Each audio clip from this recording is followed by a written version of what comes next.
नमस्कार फ्रेंड्स, स्वागत है आपका हमारे YouTube channel home science BMA पर। फ्रेंड्स, इस क्लास में आज हम देखेंगे बीए सेकेंड सेमेस्टर का यूनिट नंबर 3। इसमें हमें देखना है बुनाई के बारे में। इसके पहले हमने लगभग वीडियो कवर कर दिया है। आज इसमें हम देखेंगे यूनिट 3 बुनाई।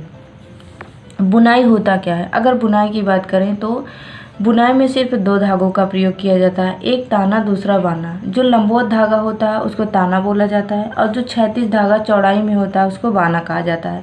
यही ताना और बाना जो धागा होते हैं मिल करके आपस में बुनाई की प्रक्रिया को शुरू करते हैं। जैसे तैयार सूत्र ही वस्त्र निर्माण का मुख्य आधार होता है।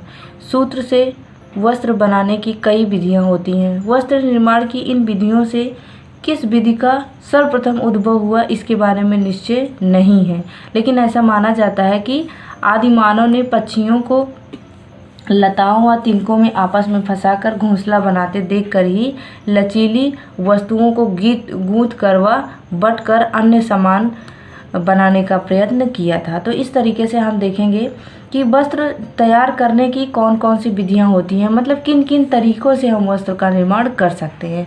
तो अगर वस्त्र तैयार करने की विधियां देखें तो मुख्य 4 प्रकार ही ऐसा होता है जिनसे हम वस्त्र निर्माण कर सकते हैं। सबसे पहला है फेल्टिंग। फेल्टिंग क्या होता है? वस्त्र निर्माण की इस विधि में जो नन्हे नन्हे छोटे छोटे रेशे होते हैं उनको आपस में ऐसे समतल पे बिछा लिया जाता है। उसके बाद उनके ऊपर तेज दबाव या तेज ताप से उनको पिघला लिया जाता है। जैसे अभी नीचे कई सारे रेशे को बिछा दिया गया, उन पे कोई गर्म चीज़ अगर रखा जाएगा तो वो आपस में चिपक जाएंगे। तो फेल्ट मतलब होता है पिघलना। यह विधि कुछ ऊनी वस्त्र जैसे पट्टा, नमदा, कंबल आदि वस्त्र बनाने में प्रयोग की जाती है। आपने देखा होगा जो ब्लैक कलर का कंबल होता है वो इसी विधि से बनाया जाता है। उसके बाद अगला है नीटिंग। दूसरा तरीका है वस्त्र बनाने का नीटिंग।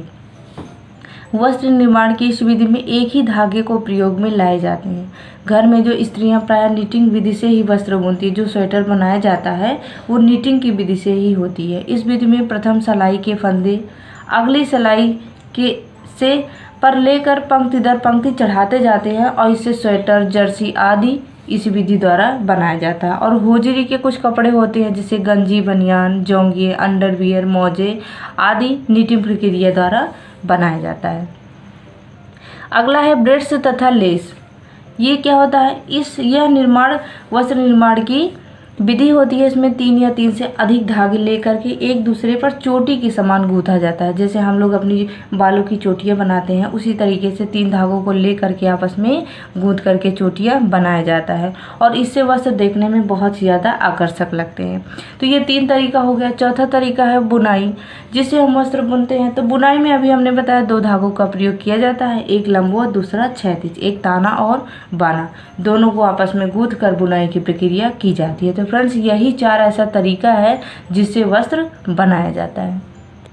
तो अभी तक हमने देखा कि वस्त्र किन किन प्रक्रियाओं से बनाया जाता है। अब हम देखेंगे कि जो वस्त्र बनाने का जो यंत्र होता है करघा, उसमें कौन कौन से भाग लगे होते हैं या किन किन यंत्रों से मिल करके एक करघे का निर्माण होता है। तो इसमें ये 5 प्रकार के भाग होते हैं।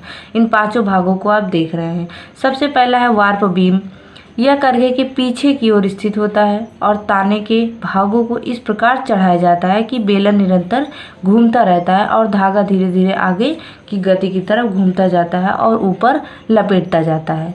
ठीक है। उसके बाद अगला है क्लॉथ बीम। इसमें क्या होता है? यह बेलन करघे के सामने की ओर स्थित होता है। पहले तो इस पर ताने के बेलन के आते हुए धागे के छोर पर लपेटे जाते थे, जिससे करघे में ताने के धागे पूर्णतः कस जाते थे। अब कपड़ा बनाना जैसे ही शुरू हो गया वैसे ही इस बीम पर तैयार कपड़ा लपेटता जाता है। तो तैयार कपड़ा लपेटते जाने की वजह से ही इसको क्लॉथ बीम कहा जाता है। अगला है हार्नेस। यह हार्नेस करघे में लगा हुआ एक फ्रेम होता है जिस पर असंख्य तार, जिन्हें हैंडल कहा जाता है, वो असंख्य तार लगे होते हैं। प्रत्येक हैंडल में एक छोटा छिद्र होता है। ताने के धागे इसी छिद्र से होकर के क्लॉथ बीम की तरफ जाते हैं और एक हैंडल छिद्र में एक ही धागा गुजरता है। हार्नेस ताने से धागे को ऊपर नीचे करने की क्रिया को नियंत्रित करता है। तो इस तरीके से ये हार्नेस का काम हो गया। उसके बाद अगला है शटल या तुरी। बाने के धागे शटर पर लपेटे जाते हैं। शटर लगातार बाएं से दाएं तथा दाएं से बाएं घूमता रहता है। उसका काम जो शटल होता है, जैसे हम सिलाई कार में शटल में धागा भरते हैं तो वो लगातार धागा निकलता जाता है और घूमता जाता है, उसी तरीके से इसमें भी शटल लगा होता है। इसके लगातार आने जाने से वस्त्र बनाने की जो पंक्तियाँ होती हैं लगातार बुनती जाती हैं। अगला है रीड। करघे का यह भाग एक कंघी के आकार का होता है। शटल द्वारा जब पंक्ति बुनकर तैयार हो जाती है तब रीड आगे जाकर बनी हुई पंक्ति को ठोक देता है, जिससे वह ठीक तरह से बैठ जाते हैं। रीड में पतले तार लगे रहते हैं। प्रत्येक तार के बीच से एक धागे को निकाला जाता है और रीड बुने हुए भाग को ठोक कर ठीक कर देता है। इससे प्रत्येक जो पंक्ति होती है वो बनकर तैयार हो जाती है और अगला भाग बन जाता है। इस तरीके से जो वस्त्र की लंबाई होती है वो बढ़ती जाती है। तो इस तरीके से आपने देखा जो करघा होता है उसका मुख्य 5 भाग होता है। अब हम देखेंगे बुनाई की प्रमुख क्रियाएं। जो बुनाई की क्रिया होती है वो किन किन अवस्थाओं से होकर के गुजरता है। तो इसमें सबसे पहले हम देखेंगे जो बुनाई की प्रक्रिया होती है ताना, अलगन या शेडिंग। तो ये बुनाई प्रक्रिया की सबसे पहली प्रक्रिया होती है। इसमें क्या किया जाता है, प्राचीन युग में करघों से बुनकर जो को ताने के धागों को बाने के धागे भरने के लिए उंगली की सहायता से प्रयोग करना पड़ता था। जब पहले मशीन का निर्माण नहीं हुआ था तो ये काम हाथों से करना पड़ता था। इस कार्य में काफ़ी समय लग जाता था और एक सीधी प्रक्रिया थी कि आधुनिक करघे में हार्नेस धागे के ऊपर उठाता है। तो इस तरीके से देखा आपने जो ताना अलगन होता है ये पहली प्रक्रिया होती है और ये कार्य पहले हाथों से किया जाता था और बहुत ज़्यादा समय लगता था।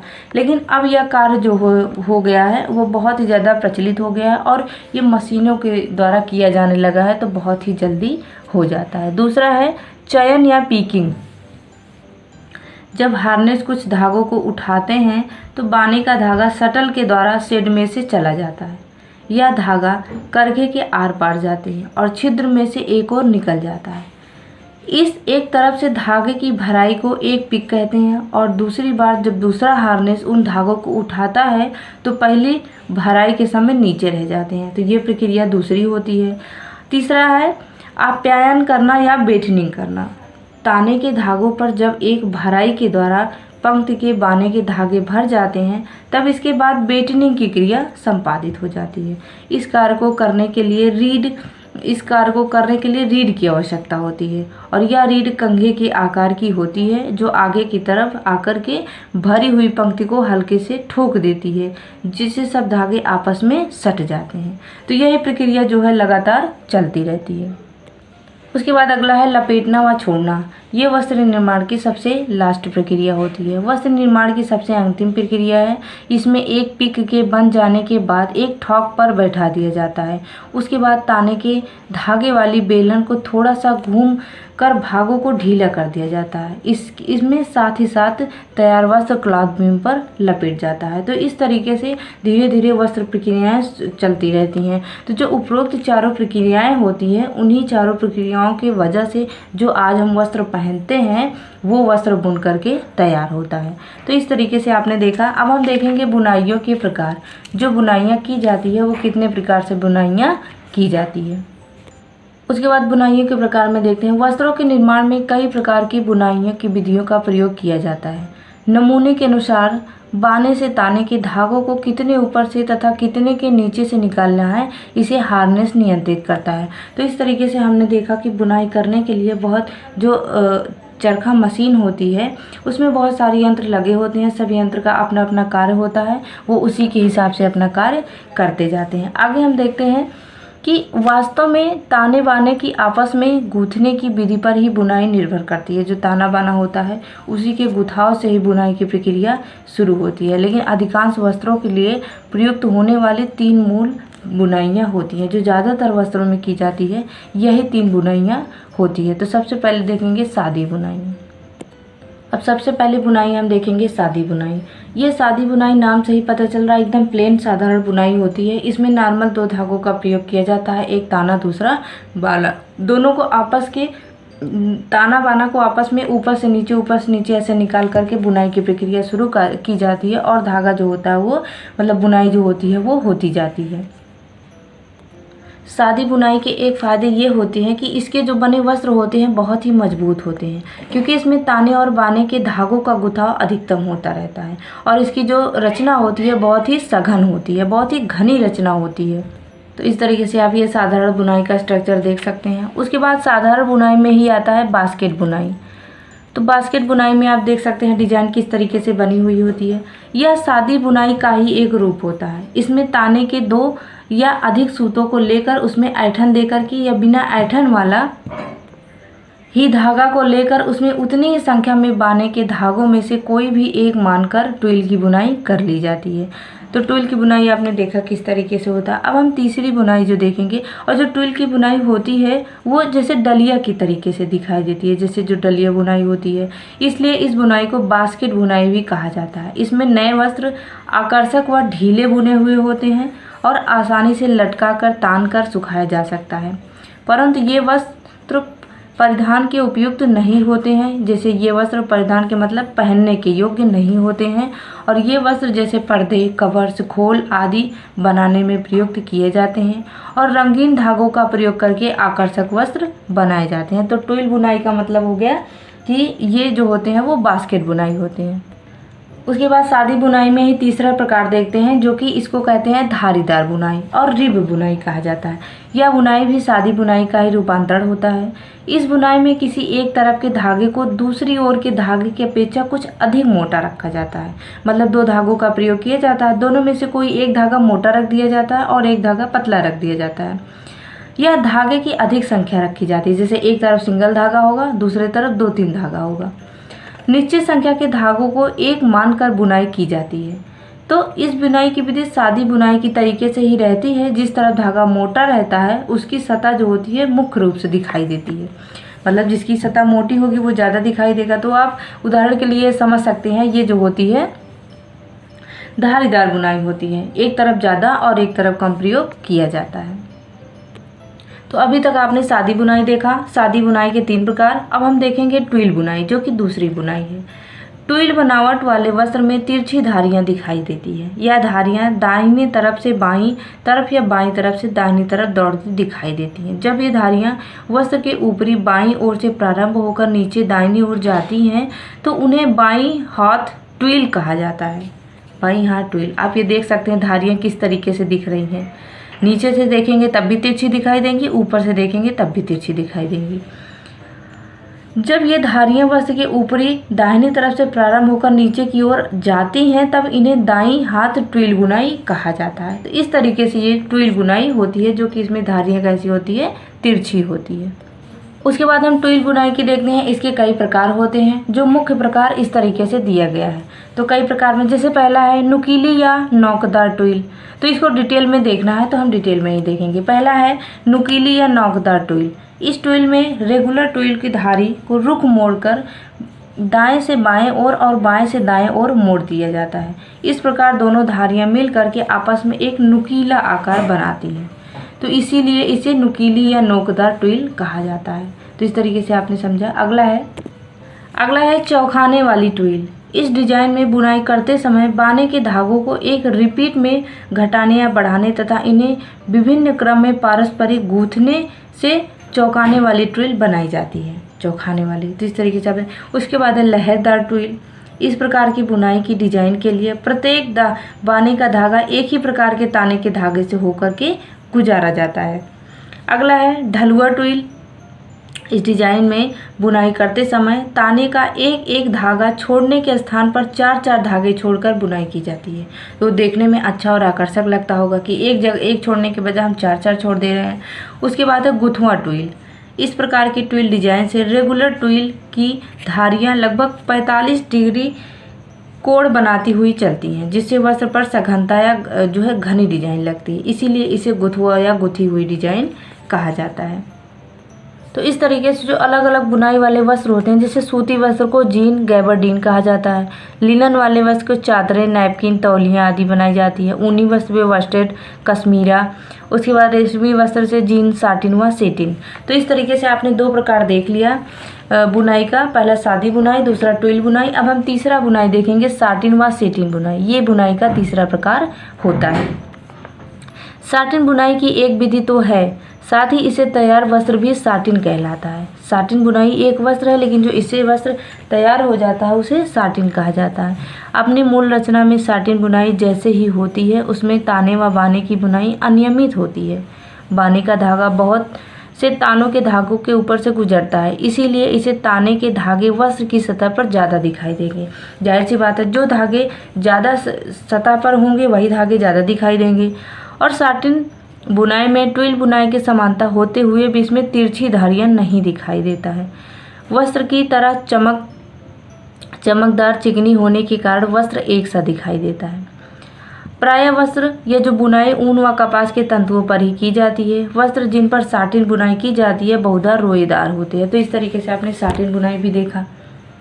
उसके बाद हम देखते हैं साटिन बुनाई के प्रकार। साटिन बुनाई के मुख्य 2 प्रकार होते हैं, एक रेगुलर साटिन और दूसरा इरेगुलर साटिन।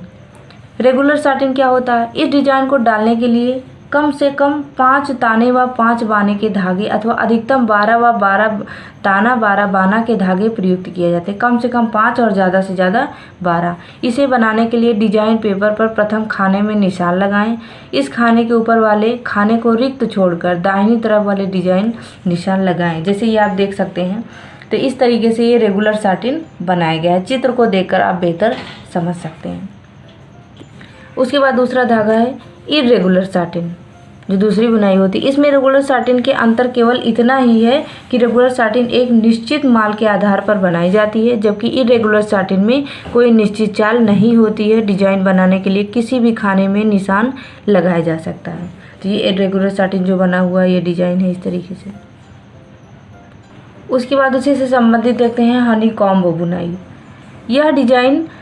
इस डिजाइन की बुनाई में तैरते धागे से मधुमक्खी के छत्ते के समान छोटे छोटे समान आकार के खाने बनाए जाते हैं। वस्त्र के एक तरह ताने वाले फ्लोट व दूसरी बाने वाले फ्लोट दिखाई देते हैं।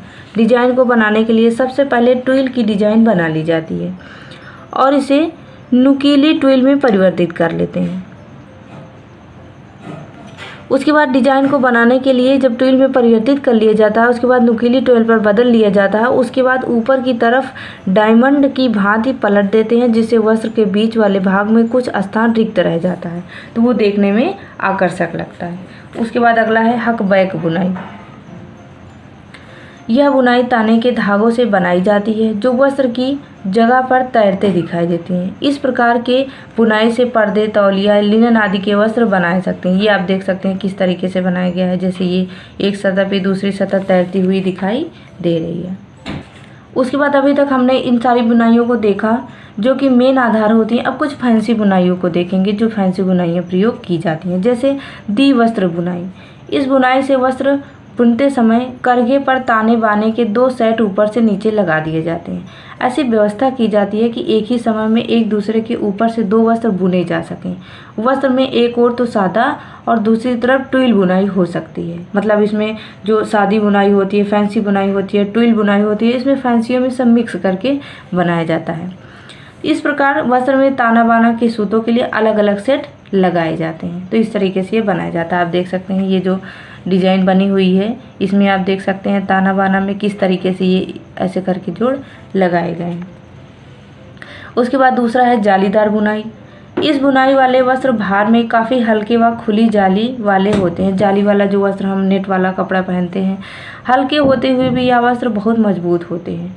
वस्त्र की बुनाई अंग्रेजी के 8 अक्षर की भांति अथवा बेल की तरह दिखाई देता है।